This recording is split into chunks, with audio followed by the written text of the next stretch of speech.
So, welcome back to another episode. So, in today's episode, we're joined by Paul Kilgannon, who is the author of Coaching Children in Sport, a fantastic book for anybody who might be starting off in their coaching journey, or indeed if you're coaching for a long time and you're looking to upskill.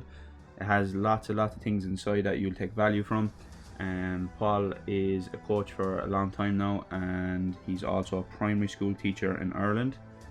And he has a wealth of knowledge when it comes to dealing with youth athletes and putting it all together. So I hope you enjoy this chat and take some value from it. We will link Paul's book in the description, so if you're interested in that, you can have a look, and be sure to hit this video a like and subscribe. Today we have Paul Kilgannon with us, who is the author of a great book which is Coaching Children in Sport. So I picked this book up maybe, was it 2 Christmases ago now at this stage? Yeah. And it was fantastic. I took a lot of good pieces away from it, and at the time I was kind of delving into lots of different pieces of information, and there was a lot of pieces that I was able to, dive onto and say, this guy is onto it as well. So it gave me a lot of reassurance that maybe things were going in the right way of the things I was reading and that. So yeah, that's kind of how we found you. And do you want to kind of give us a background on the book and maybe your own coaching background, how you got into coaching and things like that? Yeah, look, I'll try and be thorough but brief if I can. Look, I just started coaching from a really early age, about 17. I don't know, I think I was just asked to help out. And I suppose that kind of unearthed something in me to want to know how to do it pretty well. And that kind of, what is the best way to do it was a question I started asking myself very early. I suppose at the start I became pretty obsessive about kind of things like, drills and go faster, do better. And then as you evolve and change and get exposed to different things, you become more rounded. And I suppose that journey, of coach development in myself is, I'm probably 20 years now, I'm 37, so I'm 20 years at it. Coached adults, coached kids, coaching teenagers now, GA largely.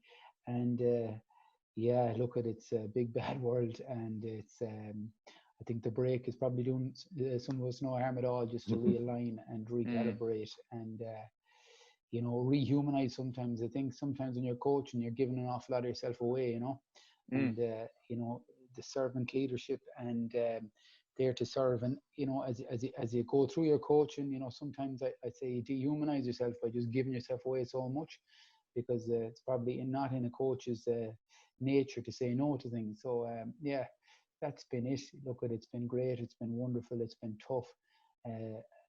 I've probably done a lot of it in my own, maybe like you, Richie, as well. You're kind of finding your own way, and that's been a lot of my journey to where I am, and it's never ending.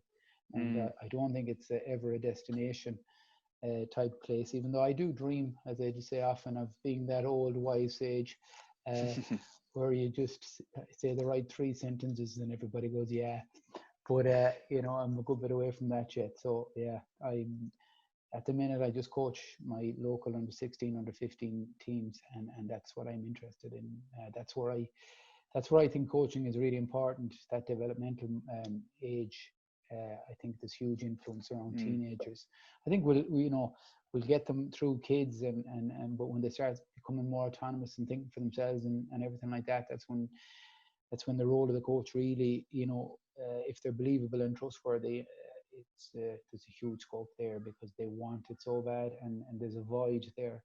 And if we can fill that void with information, inspiration, example, and influence, I think you're going to have a powerful effect. The adult stuff sometimes, especially collective, can be tough. Everything is dependent on the environment you go into, and I suppose everything is results driven, really.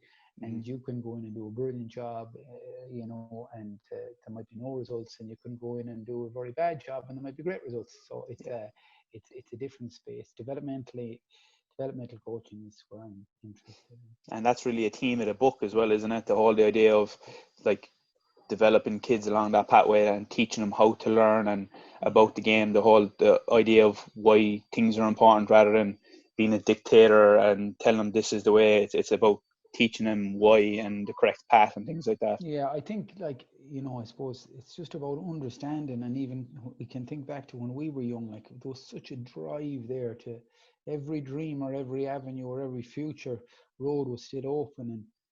And there's so much opportunity there. Like if you can expose them to the right things, or be that learned other, or the power of one, or whatever they talk about, you know, I just think if you can accumulate enough information, if you can develop enough skills, teaching skills, and I suppose leadership and example skills, you can, the scope there is massive, you know, because that's all they need is a bit of information, a bit of inspiration, and a bit of support. And you know, I just think that's so important. It's so different than performance coaching, like developmental coaching. Like you could get a guy that you know, I just talk about hurling. You know, he mightn't be developed on his weak side, or say, you know, his non-preference side at 13, and if you can stop him in his tracks, not stop him, but influence him that this is of real value, and then if he can chase that, well, then you're giving him such a we would talk about the options concepts, or you're making them so adaptable, because you give them the full repertoire of skills. Whereas if we miss them at that window, you know, you can do what you want with them up the other end, try and coach them and try and do everything else, but really you're working with a if you want to call it a product that is could have been so much better. Yeah, so adapted, you know, so adapted.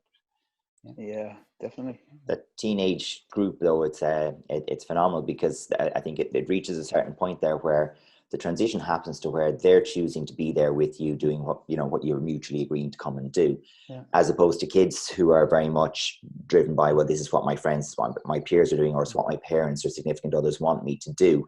And at some stage, most teenagers face, through dropout, the friends, the peer group has maybe to some degree left them. It's a more refined peer group, and the parental influence is something that they're running from rather than running towards. So the fact that they choose to spend that time, that they select you or your activity or whatever it is that you do, I think that speaks volumes to the relationship side of it, or where that relationship stands. Like you know, as they get to that 12, 13, 14, like the self-actualization, or autonomy, or choices, decisions, you know, that's when, you know, you really need to be good as a coach, or else they will fall away. And I think sometimes it doesn't happen that they fall away off the edge of a cliff. I think it comes to a progressive kind of die sometimes. You know, it takes them a few years to die sometimes. But I think that can, for me, that's the area I'm just so interested in, because I think if we expose them, you know, and I'm a primary school teacher, so I understand that a 12-year-old is academically really advanced. You know, people that maybe aren't teaching or whatever don't understand the level of discourse they're exposed to, and the level of you know, the information and knowledge they're exposed to in education. And we kind of think a lot of this stuff is beyond them. It actually isn't. And even if it isn't, even if it is, or it could be argued that it is beyond it sometimes, it's the first exposure is really important, because they mightn't learn it the first time around, but they will definitely, when they get to it the next time, they will be more open to it. So I think that age, there is a want, there is a desire there that, you know, to me, it's make or break. But it can go anyway, as we know. So I think that's why the coach is so important there, really do. And that's such an array of qualities that are needed in the coach at that point in time, and to sustain and maintain the input. But that's random. That's what it's going to be. Do you think that the whole idea of that facilitation type of approach is important in especially that age, where obviously they're not really interested in being told what to do, but guided? Yeah, there's, look at, you know, and again, all of this is a continuum, you know, and I think like we just talk about facilitation or whatever, as it's a thing that you're always going to do. Like there's, you know, I would definitely lean towards that, but, you know, at the same time, I think that coaches like me and you, like, we have acquired a level of acumen that, you know, through our study. And I think there is a place for direct teaching. There is a place for strong leadership, saying, guys, but I think I think it's, whether it's received or not is more dependent on your ability to lead. So while we have to develop them qualities of of trustworthiness and believability, even though that isn't a word, but deal with it. So if we have them, and then we have a certain amount of information, we do need that information. Look at this is what's happening here. I've seen it before. It's like the zone of proximal development. So we definitely want to draw out and elicit, but we also need to stimulate with information, thoughts, and feedback. So it's a fine line. And I think, you see, sometimes when people kind of, to half understand something is a bad thing. So, we could be asking questions till cows come home, and that doesn't make us a good coach. We could be very, very directive, and we could be a good coach. So every group, and I just see it now, because like with my guys, I have them 2 years now. It's going into the third year, and it's now a time where I have to really set the standard higher now for them now. And we would have been very facilitation, very that, but now in our journey, we're more, right, I'm going to lead this on to the next level. And I'm going to show you the next standard for a spice.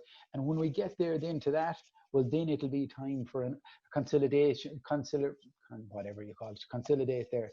And, so there is that ebb and flow, there is that ebb and flow. And that can be hard to manage, because I always say we have a stretch dial and a support dial. And if we can, sometimes our stretch dials are very high, so we're trying to push them on. And then sometimes our support dials, if we're doing that a lot, need to be high as well other days. So it's just that ebb and flow. And I think that's why, we always use words, that reflection piece, where they're now understanding that journey, what's needed, because coaching really is about what is needed in the moment. And sometimes that's facilitation and it's right questions, but also that time, that's direction and inspiration and information and acumen that we would like to think we have acquired through our journey. Do you think that's getting, or part of that is getting a little harder, where, traditionally, I suppose we'd have looked and we'd have said, okay, if we're thinking about the child and their stage of development, we'd look at, say, maybe maturation, like physical development. We'd look at maybe their training age, the time spent in the sport. We'd look at their chronological age, how many years have they got on the clock, and you kind of say, well, okay, might be overdeveloped, they might be underdeveloped for a particular age, but now, the maturation is so different from, like, you can have a very physically young person who, because of what they're exposed to in the wide world now through the internet and everything else, is not cognitively very young. They don't maybe have the same ability to process their emotion as as someone who is as cognitively advanced, would say, from years gone by. And how does all that play into having the conversations and really figuring out where a person is at? So what's the next? I'm not so sure there is. I'm not so sure there is an answer, but I think it's all relationship. It's all relationship, and it's all figuring out. And I would try and dumb down everything to simple things. And I think it's just good people trying their best. And obviously, there's a level of expertise in that. But I think, like, I would have taught fourth class. Like, I can have a very frank and open conversation with a fourth class child that's 10 years old, and there is so it's there with them, and then it's how to nurture it, and I think that's kind of an environmental thing, how we behave, how we learn to behave in the environment. So that's really an interesting area for me, designing the environment. And I know a lot of people, it's common talk now, but how we can create an environment where people behave in certain ways. And I think an awful lot of that comes down from the leader and the influence of the leader and how he treats people or she treats people. So all them kind of ebb and flow of so many things that, if we wanted to pull it apart, it's like nature. It's gas. I was trying to clean the gutters yesterday, right, and the garage out the back, right, and the trees had grown over the roof, all right, and they were intertwined and interleaved, and there was stuff through them, and that nature had come so strong, the threads, and it was impossible, and the gutters were all full. And so that kind of environment is there's so many little things that individually they're not that strong, but when we nest them together and interleave them and intertwine them, it becomes so solid. So and that's why the environment and the relationship between the player, it's such an interesting it's such an interesting dynamic. Some people can think, some people can fool themselves into thinking it's a quick high five and that's us, we're some of that is only show, you know, some of that, you know, some of that is only kind of a ritual that has no deeper meaning. And thing I would have, you know, be coming on to like is like that there is no bad coaching practices if they're received by the learner in the appropriate way, you know. And I think that's for me in trying to master and find coaching and get better at is just understanding, you know, who we are and who we can be consistently, and that consistency part and that trustworthiness part all the time. It's that consistency with the athlete at the player, and that feedback, and just that you know, that we're in it together, and you know, hasta la victoria and pray until victory always. That type of I always say, talking to Willie Nelson, we're on the road again. You know, that song. That's the enthusiasm I like to bring to it. And I think that now in it all, there's loads of stuff that I know deeply because I studied myself in it deeply. But when you pull it apart, it's really simple. But it's kind of like the nesting of it all, you know. You have to pull it apart to put it together again, kind of a thing. Yeah, I think so. Yeah. I think that's kind of it, and I think you it's knowing it, and then growing with it, and then understanding the power of it. And I think it just takes so long. Like it just takes so long to see the value of teaching respect, you know, because change doesn't happen in a moment. It happens in a series of moments. And you know, you go back to the Carver analogy, or the wood, your man pounding the stone 1,000 times, and on it's 100 times, and on the 101 time it breaks. But it's the 100 taps he hits before that leads to that, and that's why knowing so much what you want to be about, and then to be consistent about it, so you get that adaptation over time. And that's really the complexity of it, but ultimately the simplicity of it too. Yeah. Would you have any kind of like guiding principles that you'd like to, we say, have a foundation to your environment or your culture? Yeah. I think, and you know, I always go back to respect, because it's kind of all encompassing, you know. And it's not, when I talk about these things, I definitely, I'm not going to win a Nobel Peace Prize anytime soon, or anything. I'm not perfect, you know. But I think it's to understand that the depth of that word respect. And it's not saying everywhere I go and every breath I take, I respect everybody and everything. I wish I did, but I don't. But it's just understanding the importance of that and how it goes. You know, respect the game, respect each other, respect where we are, respect our equipment. And I know I can remember being young and people blowing on about that all the time too. But it was, you know, then the ball is thrown in and they're roaring at the ref, and you think, man, this doesn't add up, you know. So it's to understand the depth of that, or we're going out and, you know, there's no subs playing, like, you know. So it's understanding that. And again, I think, so that would be one thing for me. And then the unity, that unity thing that, you know, I use a phrase, ferocious togetherness, understanding that brotherhood, you know, is really important. Wooden used to say, we are many, but are we much?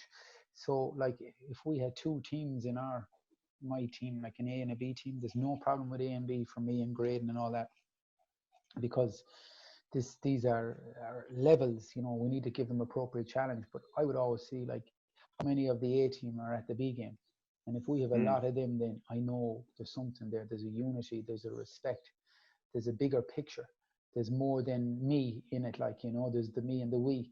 So them would be things: respect and unity.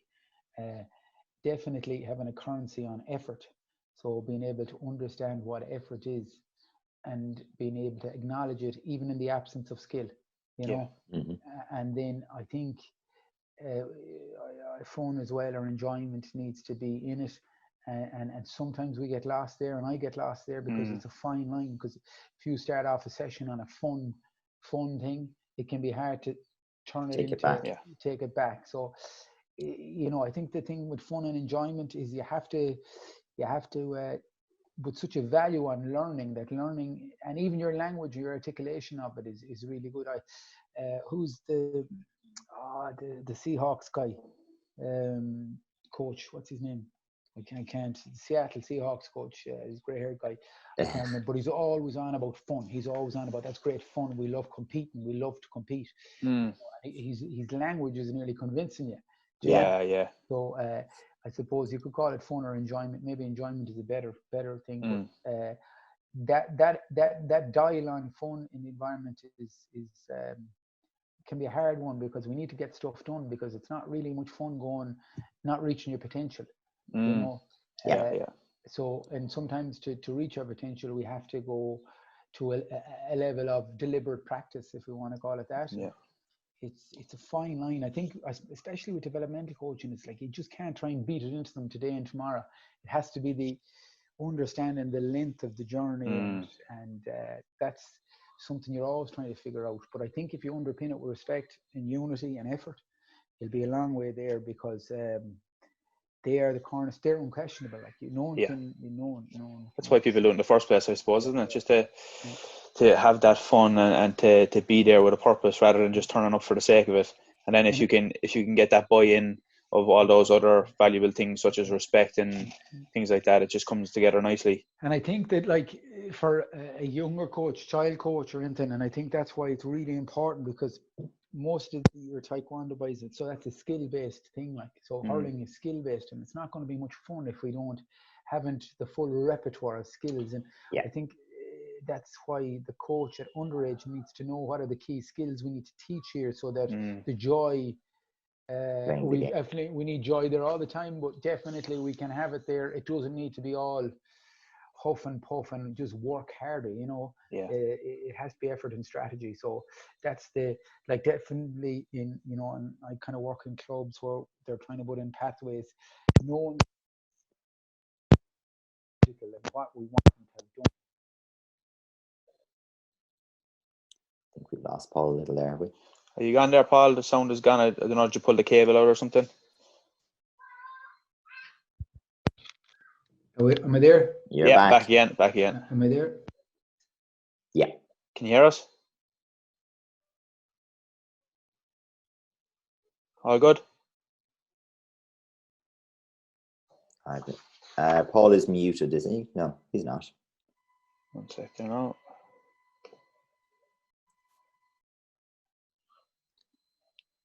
Can you hear us, Paul? How about that? Yeah. Yeah, spot on. Yeah. So that's why it's so important in clubs and organizations that the coaches at each age level know what skills they need to be coaching to them. And I don't mean that to be a tick the box, we have it done now. There's not that many skills, but there's definitely steps, and I know a lot of the newer, more advanced kind of programs will say, oh, we don't want this tick the boxing, but that can be an effective way of making sure we're on a certain pathway. Like, it's very easy to say, oh, it's all going to emerge and we're going to have all, everything else. But when you're dealing with a lot of coaches in a club, in a pathway or whatever, that probably are volunteers, we need to have simple things, and I think that can be effective, because I know with my lads, we brought some of my lads to 14 and they can't hit on their weak side, and that's really that's a poor reflection on our what's gone before.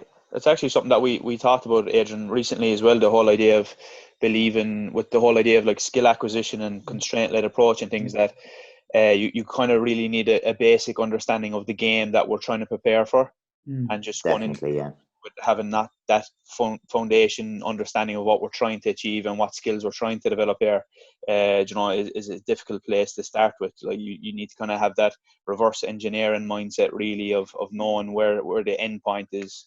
Absolutely, and it's very interesting that I started coaching adults at 25, damn near 25, and one of our best players, he was our best player at the time, but he used to always end up on the ground. He used to always end up fighting and crawling, and not fighting for the ball and on the ground. And when I used to break it down and look at him, his control was just, the ball would come and he'd control it and it'd be up there.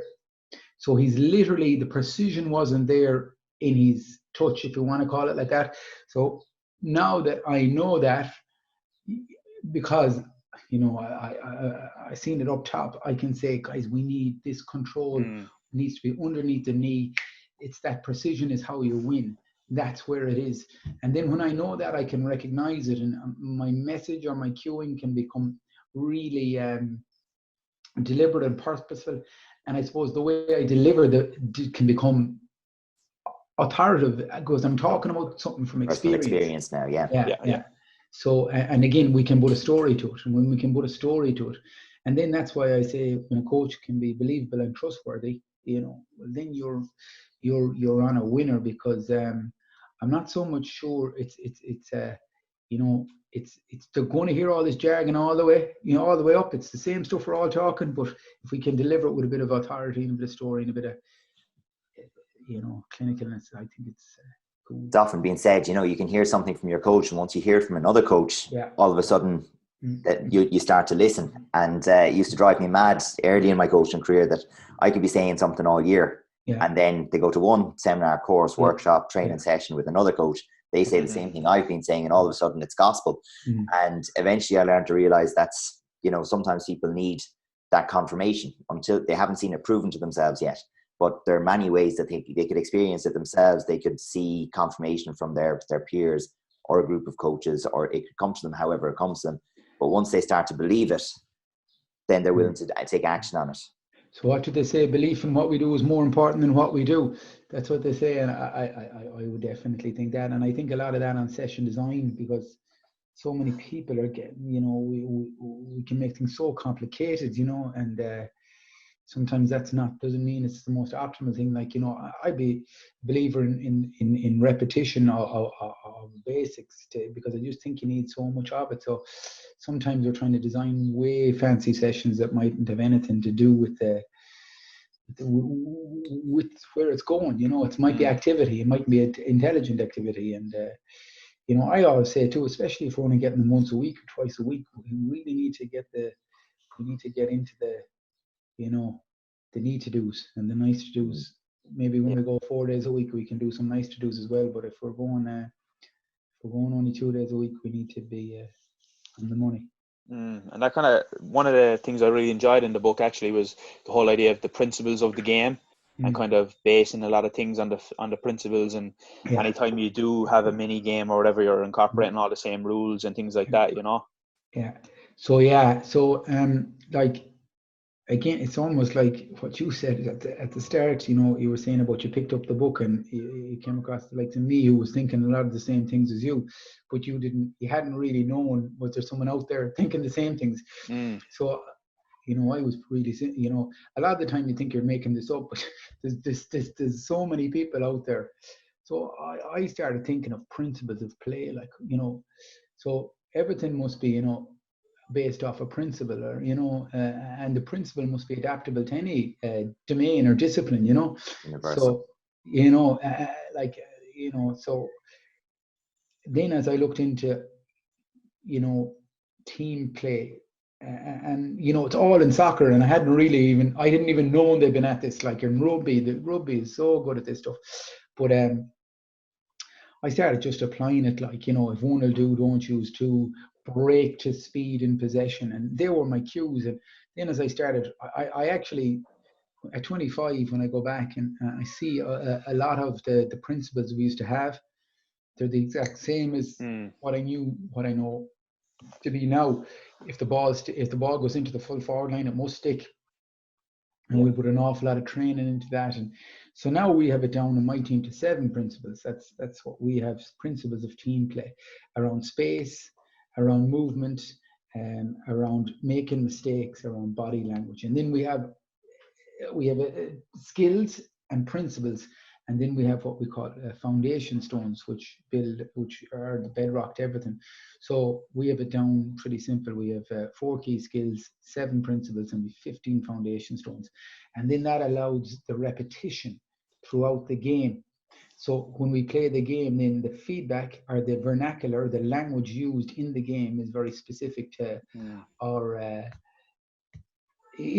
principles, and then we can use that then to diagnose and prescribe. So we would have a thing: if you get in the tackle, you stay in the tackle and you see it out until the end. So my lads will be able to say, you didn't stay in the tackle. Do you know what I mean? Yeah. And they begin to link by association then, of course, obviously, and then they can hold each other accountable, obviously, then as well. So we're giving them a shared, if you want to call it, a mental model or a framework of this is how we play the game and this is who we are. And You know, we would have so we would call it mistake response, recover like an animal, bounce. So you know what I mean? So when we make a mistake, we want, this is a principle of our game: recover like an animal, bounce, body language. So it's very easy to diagnose when it's not done. Do you understand? Obviously you understand. So it's about then and if I can be consistent with that, and the boys then by proxy, because they know what they're looking for, well then if we can get consistency, we can get an adaptation, and that's what we want. And then I think always also principles around movement, and so that we can work together, and understand the shared mental model. Yeah, there's a common language. Yeah, look at it. And then it's powerful. Then they become self-coaching, and that's really it. We have the acumen, not the acumen, we've acquired the acumen and we're sharing it, and then they make great of it. They use these principles. But it's very simple, but it's not easy. Yeah. That's the goal, really, though, isn't it? To be able to have people that can self-coach, and they don't necessarily need you anymore at a certain stage.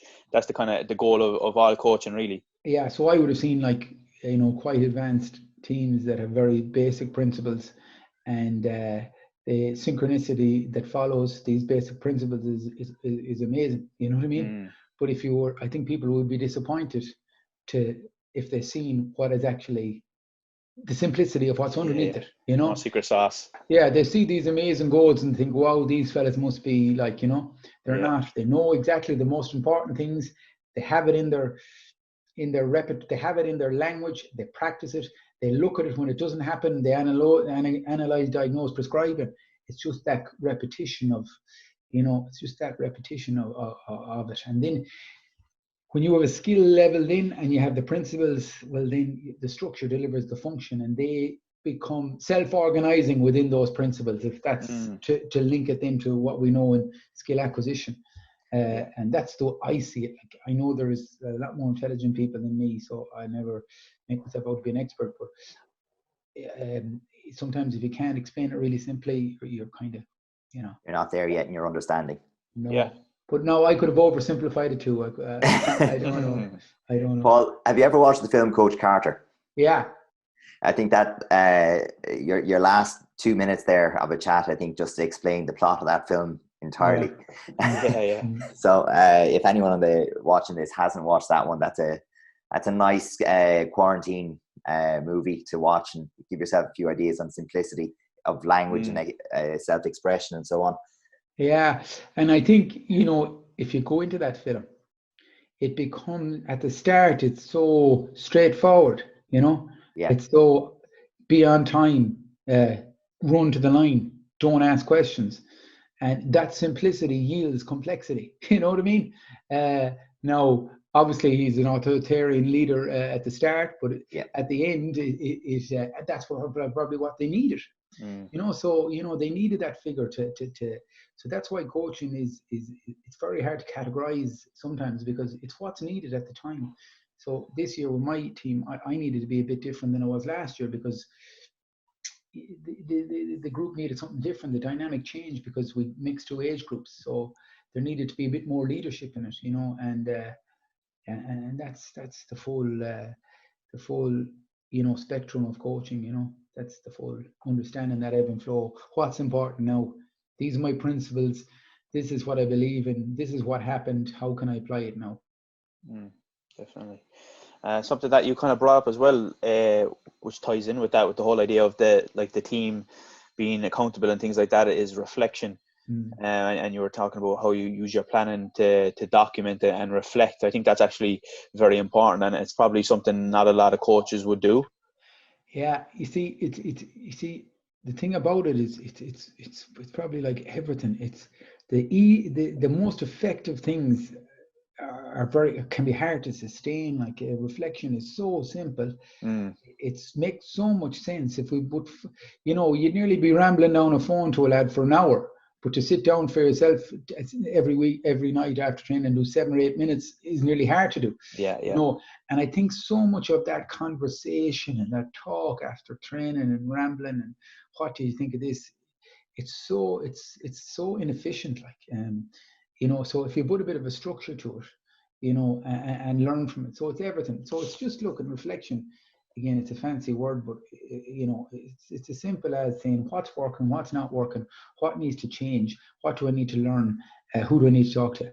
And these are, they would call it in self-help. So a lot of this stuff is self-help principles. It's like empowering questions. We're asking ourselves empowering questions, not saying this is a disaster, saying what do we need to do next to change this. And reflection is a series of questions. I have a diary here beside me. I just pulled it out the last day. I used to go through every. I would be big on reflection. What happened today? 3 good things. Did I live with love? I was trying to do that, and where did I make a difference? So just that's just a journal from my own days, but that reflection piece at the end of coaching. Who am I? Who do I want to be? Was I him or her? And if I wasn't, how can I be more like it the last time? That's it. And then having the team to reflect, or the ability to drive self-awareness in them, is everything, because we want a self-learner who can self-coach. Yeah. So that's it. We need to give them, and I'm working on it. I'm writing this. Well, Rich, because you're adding a bit to it. Come on.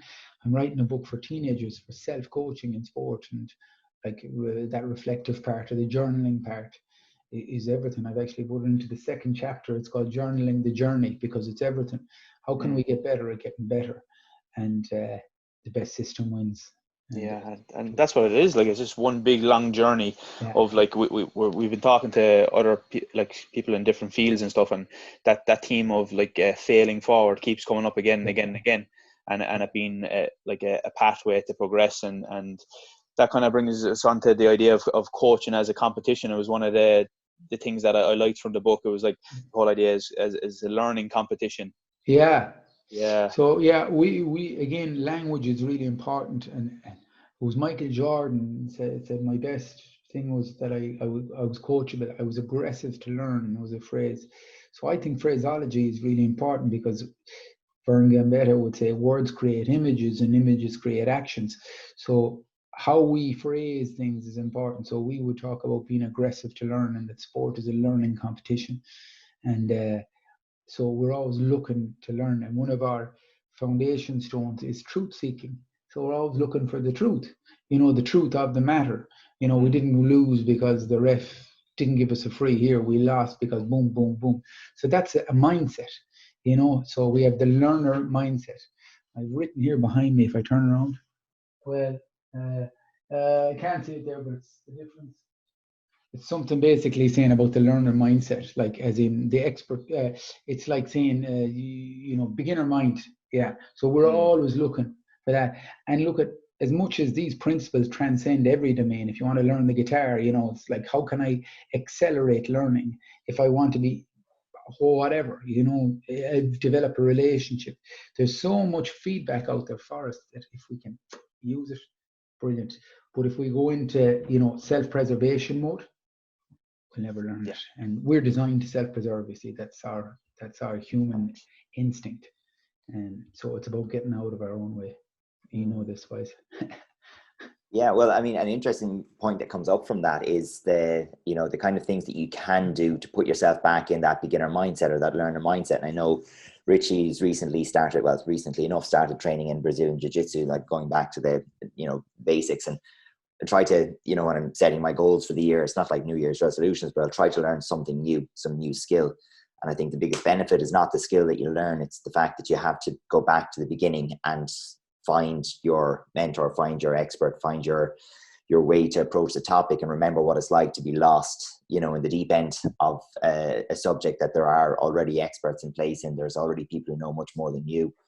And then the next time I meet someone who's a beginner in my sport, I'm a little bit more empathetic towards that, because I often find one of the toughest things to do is come back from the highest level of the sport, world championships or something, and you walk back into the class and you have to kind of take a few breaths and remember, I'm not where I was last week. I'm in a whole new place, and it's not their fault that they can't do that yet.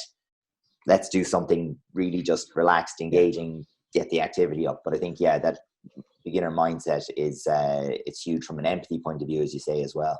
Yeah, and again, I suppose, and as much as they're so different, they're nearly so the same at the same time. Like, it's just, what does this person need?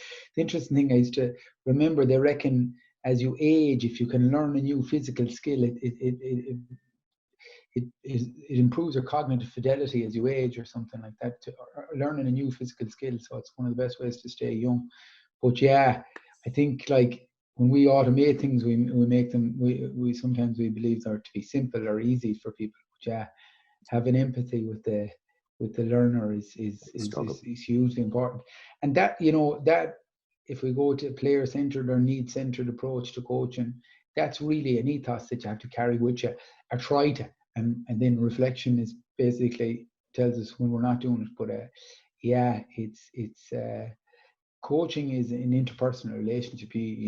So, like, it's always what's needed here, and that's really interesting. But I'm definitely learning about gardening and all this stuff now. So I cleaning gutters. Cleaning gutters, yes. Gardening, yeah. A lot of my buddies would be in trades and they'd be more manly than me. But I'm definitely catching up with them at the minute, and that's liberating for me. Because it's amazing, the passion for coaching and being involved in sport and all that. Like, it pulls away from so many of the mundane, rudimental, enjoyable things in life. So I'm kind of getting back to that now. But learning new skills there's great satisfaction in it, all right? Yeah, for sure. Yeah, I think that the whole idea of what you brought up there, Adrian, of having a mentor is something important as well, even in coaching. Because, like, obviously none of us just came out of nowhere knowing all this knowledge. Like, you know what I mean? You have to go and apply it and pick up the knowledge from different people and go learn and put yourself in that situation to feed off other people and then go apply it. Yeah, look, if you were a kid in the morning and you had a good mentor, sure, like, the world is your oyster. Like, it's the influence of that. And even for ourselves in coaching, then, I think as you grow older and you're involved in coaching more, and you you draw closer to different buddies, might be at it. You just bounce things off each other.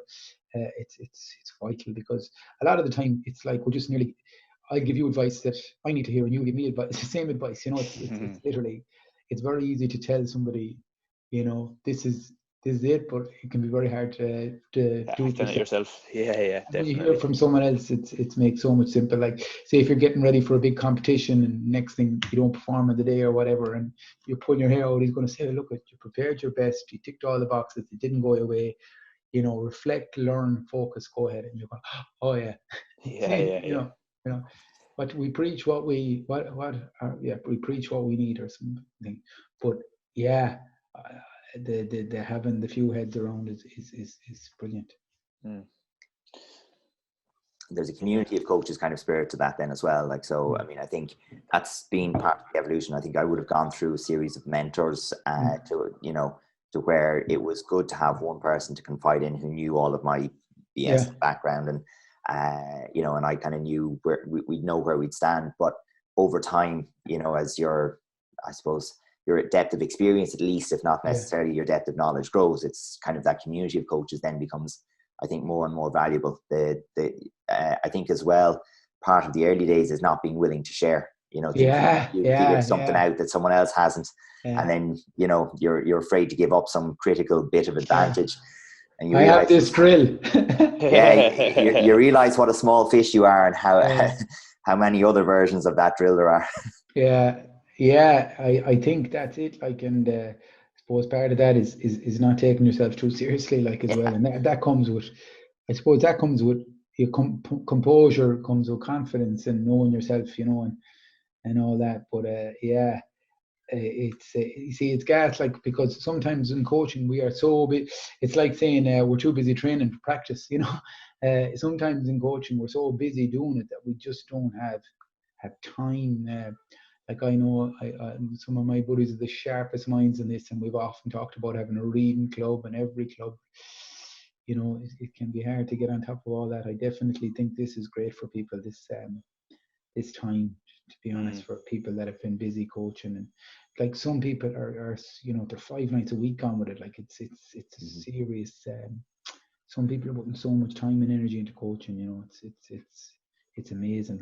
It's great to be able to stick the head above the wall and actually see what everyone else is doing for a change. Yeah, I do, and I suppose humanize yourself again, you know, because a coach, a lot of the time, you know, obviously we're all being ourselves, but we're being a more, I suppose, a deliberate person in ourselves, and to a certain degree that's a role, like it is a role. So and the role is to care and serve. So, you know, sometimes you get so busy caring and serving for everybody else that, you know, it can be dehumanizing. So the break, I just listened to something recently where there was an elite coach, it was Gary Neville's sister.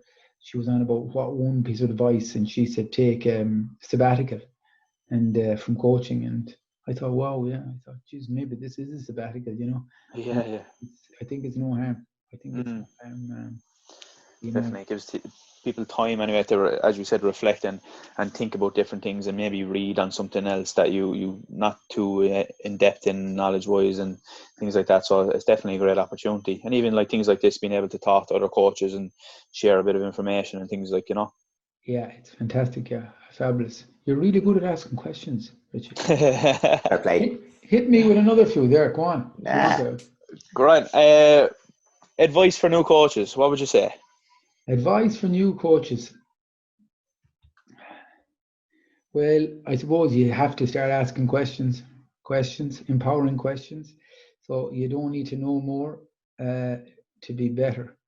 You need to root your work in what you know for sure. Maybe what you know for sure. I have a coaching talk, and I start with what I know for sure, you know. So ask yourself, what do you know for sure? You know, this is about enjoyment. Yeah. This is a bit about stretch and a bit about support. In developmental coaching, we should not rush to performance. Yeah. Consistency is really important. So I would start off with a list of what I know for sure is maybe make everything as simple as you can, but no simpler. Environment drives behaviors. Just figure out all this. Coaching isn't a moment, it's a series of moments over an expansive time that creates an adaptation. So them simple things we know, and then ask yourself, you know, what would I like them to say about me in 20 years time, you know, and do, you know, so all them simple questions, but simple questions doesn't mean it's easy, you know. Easy to ask the question. Yeah. And all them simple things, but I'm not being flippant and call them simple. You know, if you couldn't have the results you wanted, what would you want them to say anyways?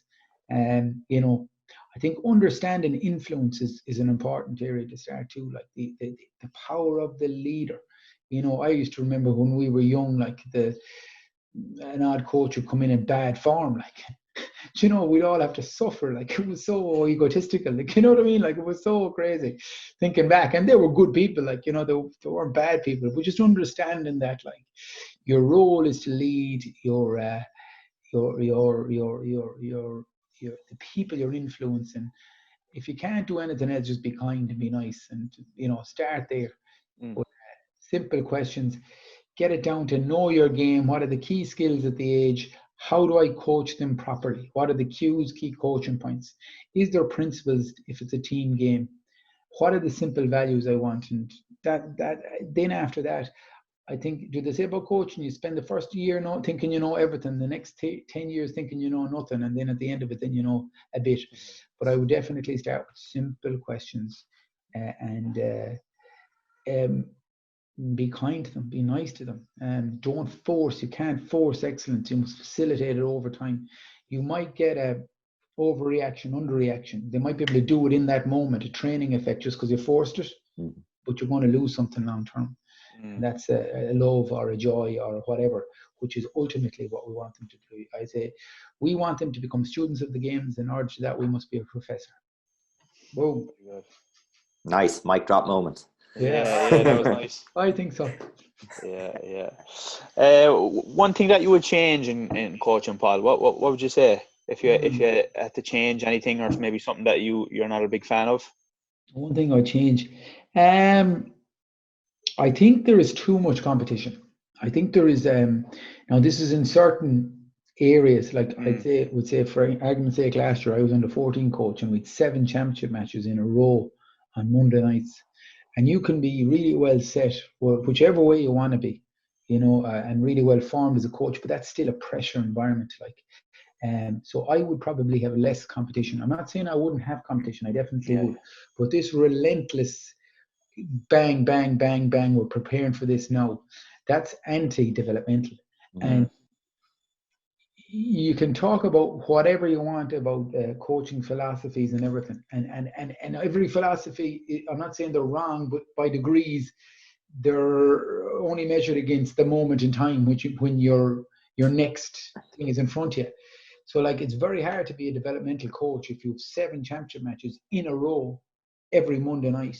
Obviously, just preparing for those matches, like you're just literally doing that. And we talk about winning and losing and defining that, and we do know all that, but it can be very hard for a coach, any coach, even the most developed ones, and I think I'd be pretty emotionally developed in my own coaching, but if you're 4 weeks in a row getting bang, bang, bang, it can be, tough. And I think at a coaching at young level, I think there's that relentless nature. I don't think more is better. I think quality is more important. And like, it's a lot easier, maybe not easier, but say if you were bet 4 fortnights in a row than getting bet 4 weeks in a row and trying to heat it up to squeeze it. And so I think I still think competition is important, though. I think it's important to test yourself and to be strong and be able to win and lose. So that would be one of them. I think I would, if I could improve myself even more, not even more, but if I could improve myself more, be really focused on being developmental, really. And I know I am, but I'm just saying more on that future focus, or that delayed gratification. But again, I come back to the structure, which within on coaching, which is a challenge. We are preparing for the next game. No matter what you want, you don't want to be beaten bang, bang, bang, bang in a row. So then would be a couple of things. Less competition would be one, because I think it moves it to performance. Yeah. By degrees. I'm not saying we're only winning, but it's moving us by degrees closer to it, and it's making it harder to be more developmental. I think it's that element of time pressure, isn't it? So, I mean, so what would you do with people if you had no restraint or no limit on time? I think, I think when you have that, that competition, no matter where it is, whether it's a week away, 2 weeks away, 4 weeks away, it creates some variable around time, and you start to react to that. I think as a coach and as a team, even if you don't want to react to it, the team are going to know that match is coming. Yeah. And they're going to want to react to it. Yeah. And then equally, if there's no time pressure, actually, then there's no stimulus to learn. So you want the right balance of competition. Yeah, it's interesting. Yeah, because being honest, when this lockdown, I'd say it, I don't know who'll hear it, but maybe someone important will hear it. But when this lockdown does end, I would love, if I'm talking about the GA, that they'd say, okay, guys, we're now in August, whatever we're in, and all we're going to do for the rest of the year is train away there and play a couple of challenge matches, if that's what you want to do. But we're not going to organise competition. I would love that. I think it would bring a joy to it that, I'm not saying it's not there, but at a more, for the collective, for everybody to realise this is what it's about. And so that would be one thing that's what I'm trying to propose. I know it's, so I definitely get it. Makes sense, Yeah, I'm thinking about when this lockdown, if that's what we call it, the last thing I want to be doing is flogging lads 2 nights a week and trying to win a game at the weekend, and I think within all that, I think I'm pretty on the developmental side of it. But if they say you've matched bang bang, you have to act. The biggest failure is failure to act when action is needed. So there's action needed, even within your developmental philosophy. But yeah, I would be big there. Like, I do enjoy coaching. I often say it's an awful pity we have to play the games. So I do enjoy coaching. I think Aidan was saying there about what would I do if I didn't have the competition in front of me.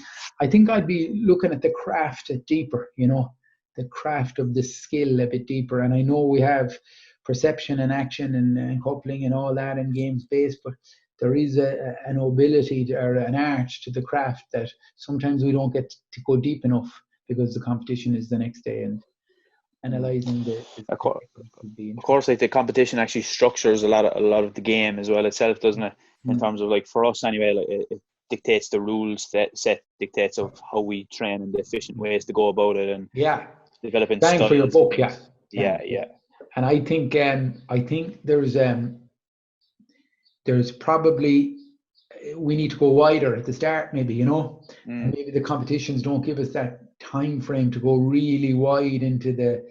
I'm not saying we break down the minutiae of the skill, but they have to be, there is a bit of teaching to some of these skills. I think it's too far gone to say that there isn't.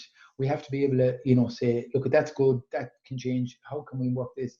So to be able to get through, I suppose if you're fighting or doing your competition, not saying you fight, whatever you do in your sport, like if he's good at whatever and we're competing the next day, well, we want him to get that weapon out there. We don't want him, So is that developmental? It probably is not as developmental as we would like to be. So understanding, I would like more time with that for sure.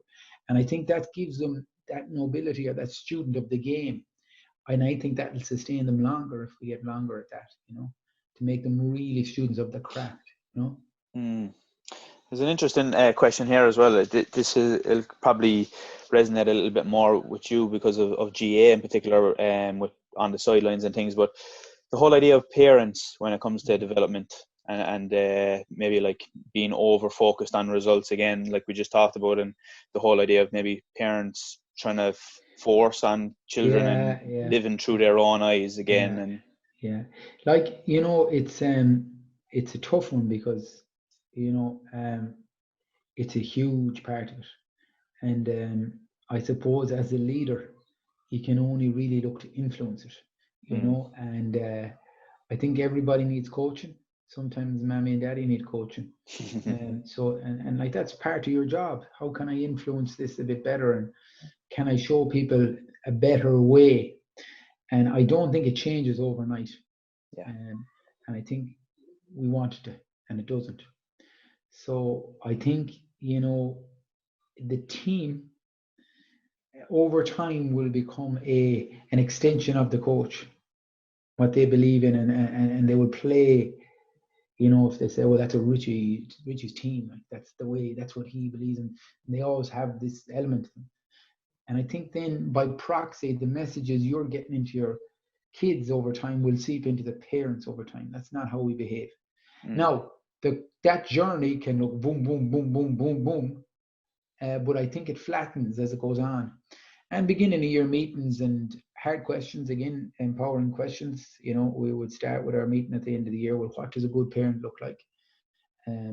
Is good parenting putting pressure on your we're raising awareness basically, because they're all sincerely wanting to support them. It's not, but they just don't have the skill set or the acumen. So again, as much as you can influence that. Now, again, if you try and force that and say, oh, bad parents, and read that article and do this and fucking bombard them, well, they're going to think, there's going to be a disconnect there. Yeah. And then I think using your management team and the relationships they might have with different people that can influence things. Sometimes the message is important, but the messenger is more important. So you might have the message for the parent, but you mightn't be the right messenger. So it might mean, look, this guy needs to be talked to, the parent, they're driving the young lad cracked. It's not, it's not fair. Talk to his buddy and get him to talk to him, something like that. So I think the big thing with that is it doesn't happen in a moment, and we want it to.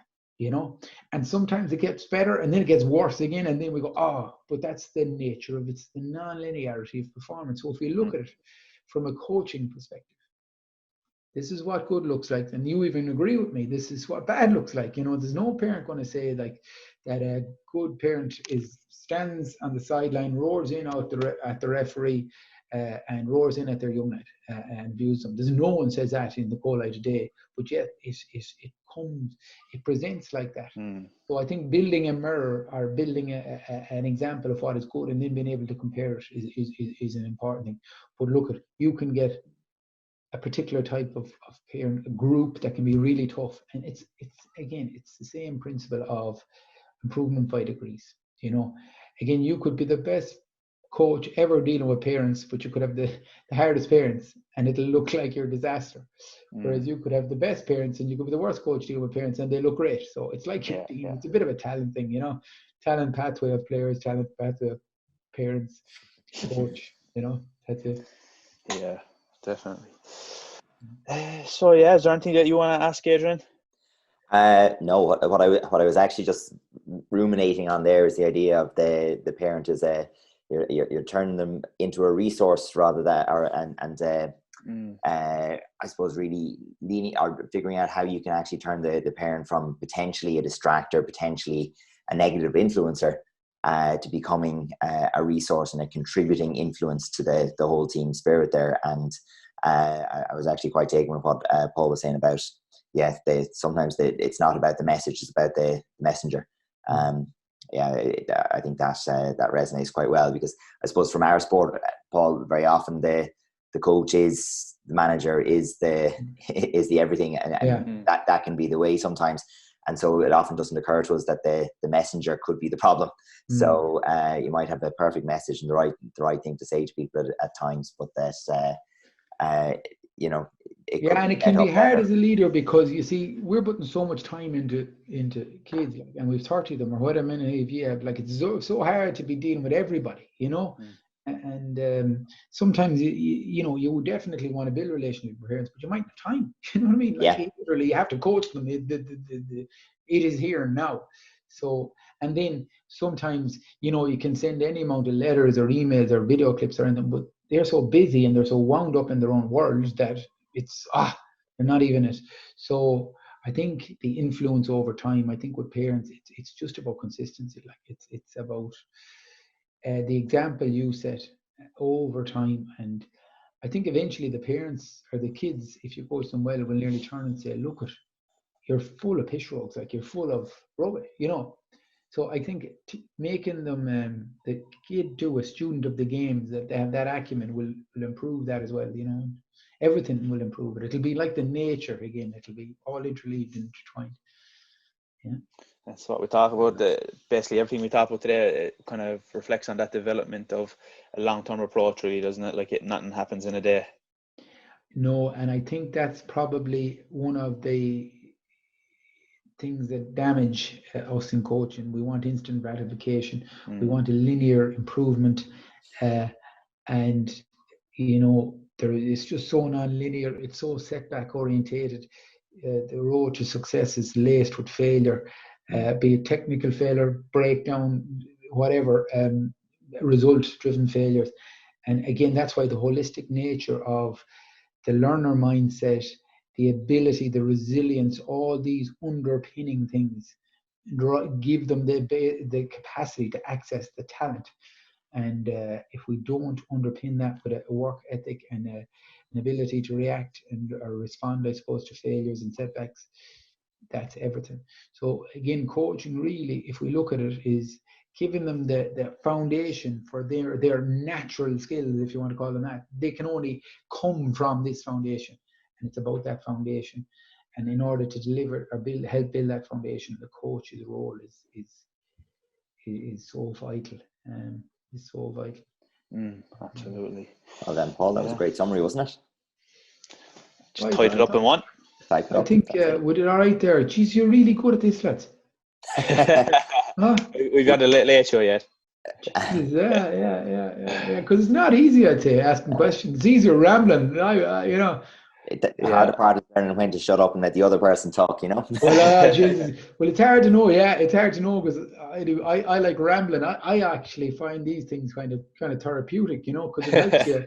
Like, even in school, I do play a game with the kids. Ask the teacher; they can ask me any question within reason, you know, and I kind of answer it. But it's almost like they'd ask us questions, and But I find these interesting more for me than probably anybody else, because they help me. There was a song by the Four Non Blondes, trying to get out what's in my head. So I often think these are like that, trying to get out what's in my head. Yeah. They've been very interesting, very valuable for us, and a great therapy, I think, for us as well, for the helplessness that you feel during this period of isolation. It feels like, all right, we can do something. We can still grow. We can still learn. Yeah. Fair play to you guys. Adios, guys. Appreciate it, Paul. Thanks again. Thank you. See you.